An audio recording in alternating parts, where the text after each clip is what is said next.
Hello, loves. Welcome back to my channel where we get real about life, healing, and all the things no one teaches us in school. I'm your host, Preeti, and I'm in conversation with a fellow mental health and wellness coach, Renu. I am so excited and grateful that we get to do this together. Like me, Renu is also a certified mental health and wellness coach from Headspace and a national board certified health and wellness coach and a very dear friend. Hi, Renu. Are you excited to get into this? Yes, I am. I'm so excited to get to this with you and grateful too. Awesome. Me too.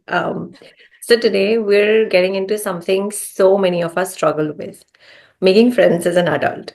Why is it so awkward? Why does it feel like dating without the romance? You got me chuckling right there. Dating without the romance. It's so true. It's almost like we need an app, like where Oh you my can go God. and find those friends. Yeah.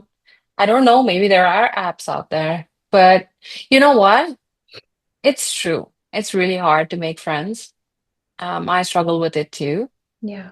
And let's talk about it. Like, why is it so hard? And what can we do about it? Yeah. And if you're watching or listening, drop a comment below. What's the weirdest way you've made a friend as an adult? We would love to hear it. Okay, let's start with the obvious. Why is making friends so much harder now than we were kids? Reno, any thoughts? I know you have kids, and I'm wondering how does this generation, really get into like making friends? How does that work? Oh, I can just go on and on about that. But let's talk about us. Like, when I look back, I just feel it was easier. You know why? Because we were carefree. We never, I don't think I ever judged or like thought something about somebody who wanted to play with me. It was just easy. I was there because I wanted to play, right? And that's something that I see as kids going to school too.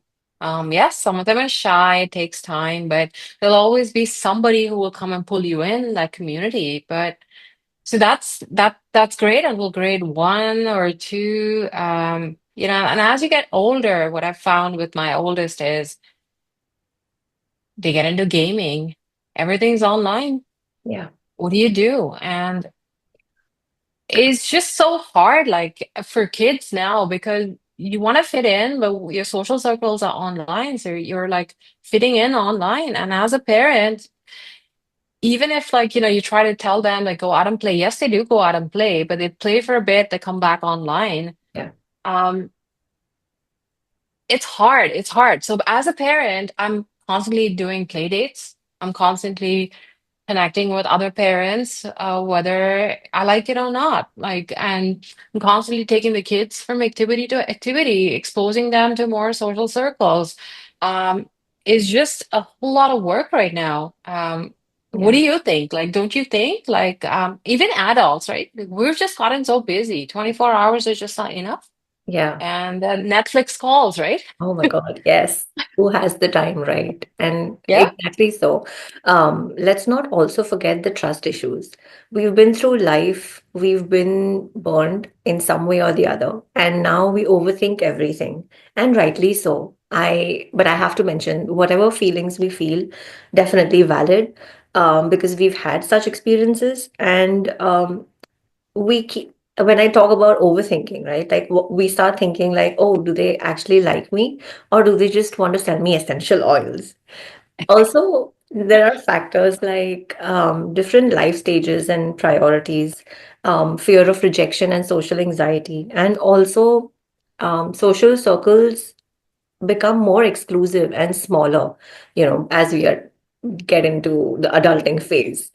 um, and then also there's another important factor for me at least, that's the environment. And as you just mentioned earlier, as kids we had school, young adults we had the college and jobs. But now after marriage, after having kids, you need to really actually make an effort. Like, how do you do that? And also, fun fact, did you know research shows that it takes about 50 hours to go from acquaintance to casual friend and 200 plus hours to form a close friendship. Wow, that's crazy. That's crazy. So what you're saying is that you have to put in work, right? To not only form friends, but like keep it going. And it honestly it does make sense. Don't you think so? I Yeah. mean, it takes two to tango in a relationship. If you don't put in, you don't invest, other person's not going to invest, right? Basically, It's yeah. And that's why consistency is key, right? Like regular meetups, shared activities, and even just texting check-ins matter. I know for me, since I am so far away from home, my a lot of important friends, so to say, are back home, and it's the regular check-ins. It's the, consistency that matters the most for me. To show each other that you're always going to be there for each other. And yeah, so okay, let's talk about mental health and friendships. Because if we don't work on our internal world, we'll keep running into the same patterns in our external world. And yeah, what do you think? absolutely. I think it's you're spot on right there, right? Like when I think about what you just said, what comes up to my mind is the biggest barrier is vulnerability, right? Putting yourself out there. Yeah. Um, we want to hang on to our social circles, but we also realize that as as life happens, friendships change. You need to make more connections, but then it comes down to really putting yourself out there and what's really coming in your way. Are you shy? Some people are. I am. Do you have social anxiety? Have you been rejected in the past? Like that's a big thing, and you fear rejection. You don't know how to start a conversation because like many immigrants, you're not you move and things are different, right? Like you learn the way, but you doubt yourself, like, oh my gosh, like what is this other person thinking about me? And more than anything, it's the self-worth. What are you really thinking about yourself? Like, how do you internalize your relationship with you, right? Like, Yeah. what are you feeling from within? Are you worthy or like you're not worthy? And with all of this, like like with some factor, especially the internal worth, you don't end up taking the first step. Yeah. Love that. I love the way you explained. And I see a lot of this in my coaching as well. People who desperately want connection, but have internalized beliefs like I'm too much, or, no one really cares about me, or people always leave. And these beliefs show up how we show up in relationships, how we show up in a relationship with ourselves.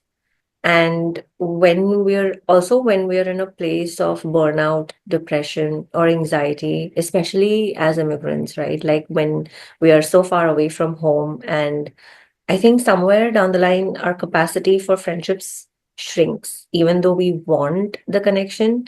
There's just so much happening, and you seem to believe that you have to do it all alone.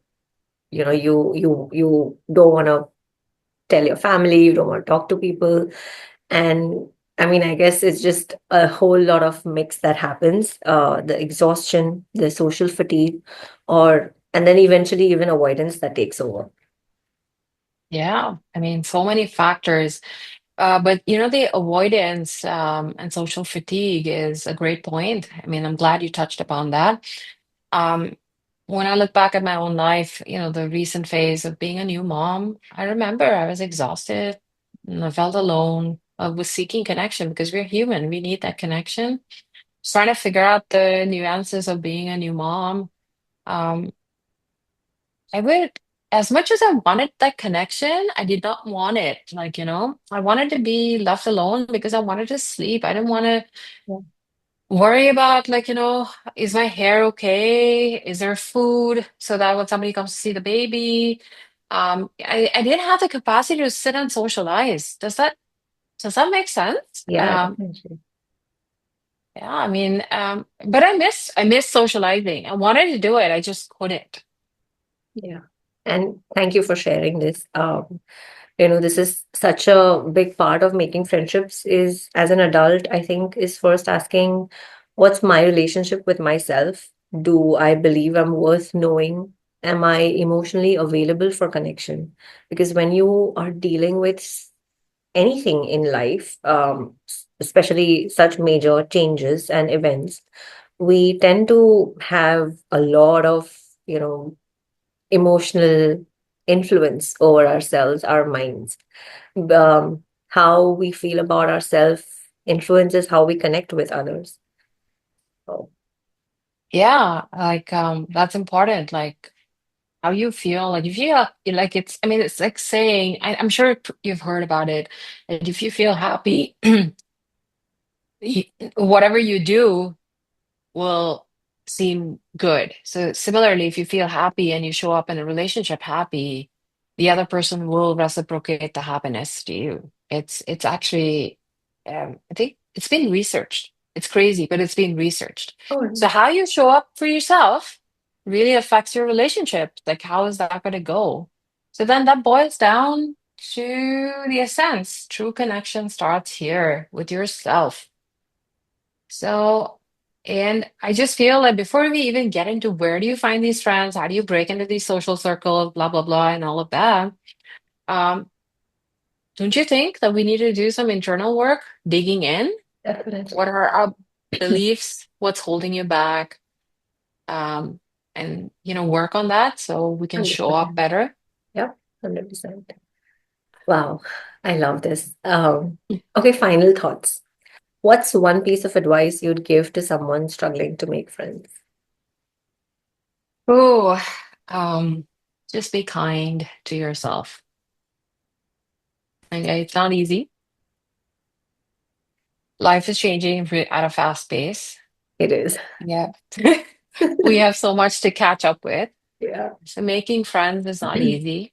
Don't just take the pressure off, and go into it knowing that it will take time to find that friend, right? It's going to take time. And believe that in the sea of human beings around us, you are at least going to find that one friend. You just have to keep looking.